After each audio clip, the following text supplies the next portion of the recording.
deg-degan nanti itu. Jadi karena itu kemudian nama itu menjadi penting. Begitu juga nama Ahmad, kata Ibn Arabi. Nama Ahmad itu adalah simbol sholat. Alif itu artinya berdiri, takbiratul ihram, berdiri itu alif. Ha itu artinya ruku, karena posisi ruku itu seperti posisi ha. Mim itu adalah posisi sujud, dan dal itu posisi tahiyat. Karena itu saya sering sekali berpesan, Anda senakal-nakalnya, sebangsat-bangsatnya Anda, itu jaga sholat.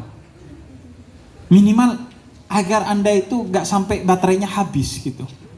Jadi ketika sholat dicas lagi. Jadi Gusti Allah gak marah-marah betul gitu sama Anda gitu. Ndak sih sholat gitu. Karena sholat itu penanda Anda kafir atau mukmin itu kan. Dan sholat itu adalah inti ajaran Nabi Muhammad SAW. Karena itu dalam sholat semua rukun Islam terkandung di sana. Di dalam sholat ada syahadat, di dalam sholat ada zakat waktu, di dalam sholat ada puasa. Gak mungkin Anda sholat sambil makan dan minum. Di dalam sholat ada haji, karena sama-sama menghadap ke Ka'bah. Karena itu minimal jaga sholat. Gak apa-apa subuh jam 6:30. Tapi paling enggak Anda gak nentang Allah. Karena itu, jadi pada nama itu menjadi penting. Sehingga kalau kita bicara nama-nama ini nantinya dalam tradisi tasawuf, nama Nabi Muhammad itu yang paling masyhur ada 99. Dan semua namanya itu dicatat oleh para sufi. An-Nimari Simal di lampiran bukunya itu ada 99 nama itu. Yang menurut para sufi itu bisa menjadi azimat. Karena itu di dalam syair-syair sufistik itu kemudian banyak itu azimat-azimat yang kemudian menyebabkan orang itu dengan azimat itu menjadi baik-baik saja. Misalnya ada seorang bernama Abdurrahim Al-Bur'i. Dia seorang penyair di dunia Arab pada abad ke-11. Ketika putranya sakit, dan dalam sakit yang sangat dahsyat, dia menulis syair. Dan penyakit telah menjadi menimpa putraku, yang kuberi nama sesuai dengan namamu. Dia bertawassul kepada Nabi Muhammad dengan syairnya. Maka kasihanilah dia, mengingat air matanya yang mengalir di pipinya. Dan kata beliau, sejak saat itu anaknya tidak pernah lagi sakit. Karena tawassul atas namanya Nabi Muhammad. Anak ini aku namain dengan namamu ya Nabi. Maka berikanlah kesembuhan kepada anak ini. Itu nama Nabi Muhammad bisa jadi azimat. Karena itu kalau Anda nanti temukan itu ada gambar 99 asma Allah, ada gambar 99 asma'nya Nabi Muhammad. Itu biasanya dibentuk seperti pohon yang biasanya dijadikan jimat oleh orang-orang. Karena pada nama Nabi Muhammad itu 99 seperti namanya Allah. Karena beliau yatahallaku bi ahlakillah. Karena beliau berakhlak dengan akhlaknya Allah Subhanahu wa ta'ala. Jadi nama Nabi Muhammad itu dahsyat sekali. Karena itu hati-hati dengan nama dalam menamai orang-orang atau anak-anak kita. Bahkan nama Nabi Muhammad itu dalam tradisi sufi disebut ribuan nama Nabi Muhammad itu. Dan semuanya bernilai mistik yang sangat tinggi. Bahkan itu Suhrawardi Al-Maktul, seorang filosof sufi, dalam Jawahirul Al-Aulia itu berbicara tentang itu. Bagaimana kemudian azimat bisa dibuat dari namanya Nabi Muhammad Sallallahu Alaihi Wasallam.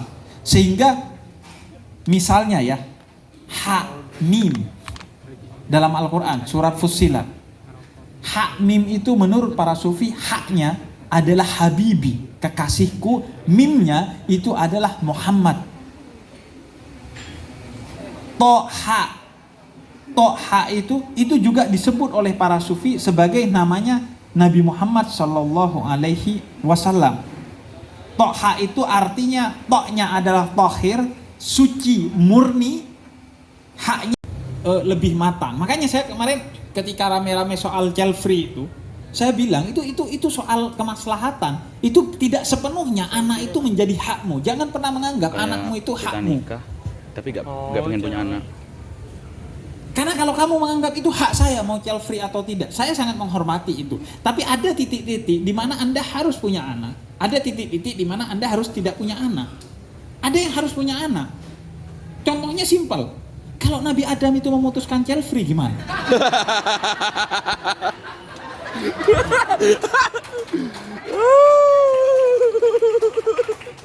Habis Anda itu. Untung Nabi Adam nggak berpikir child free.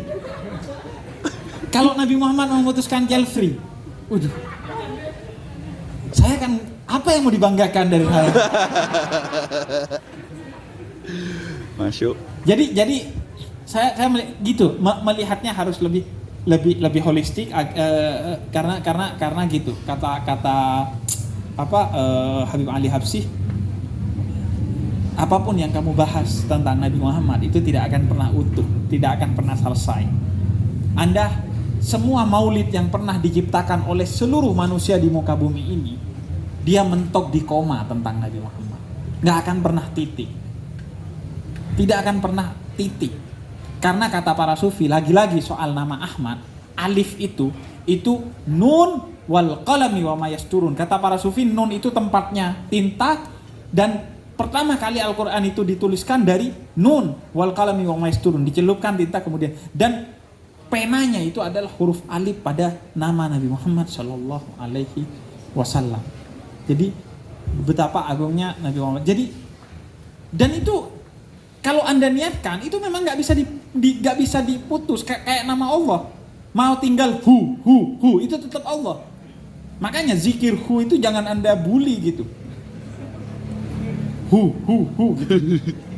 Bahkan ayat Al-Quran itu semua kata Nabi Muhammad bisa jadi zikir. Meskipun cuma nun. Kan nun wal qalami wa ma yasturun. Nun gitu. Begitu juga Nabi Muhammad. Mimnya doang itu ketika Anda wasilahkan kepada Nabi Muhammad itu ya mim yang sakral. Karena ingat, sakral dan profan itu bukan soal zatnya, tapi soal keberkahannya. Makanya santri kalau baca buku, Fatihah dulu kepada yang nulis buku. Karena bukan soal transfer knowledge aja, tapi transfer keberkahan. Kalau yang punya buku gak memperkenankan Anda memahami bukunya, Anda sampai mati pun tidak akan memahami. Kalaupun pahamnya palsu, gak akan berkah itu pemahaman, justru akan menyesatkan. Jadi karena tidak utamanya ada pada zatnya, tapi utamanya ada pada dibalik hal yang bersifat intuitif, spiritual, batin dari sesuatu itu sendiri. Makanya kambing yang disembelih dengan bismillah ataupun tidak bismillah, ya sama-sama kolesterolnya, sama-sama enaknya. Yang membedakan kan keberkahannya doang. Bung sampean ini cuma perkara kobil tuh dari yang zina jadi pahala. Iya kan, kobil tuh. Lu kemarin masih zina. Kalau nggak kobil tuh, begitu kobil tuh 1 detik tuh, kobil tuh, udah dari zina langsung jadi ibadah itu. Makanya saya heran kalau ada orang nggak nikah itu. Kobil tuh udah jadi ibadah itu. Makanya kan Imam Ghazali itu menekankan pentingnya baca bismillah dalam semua hal.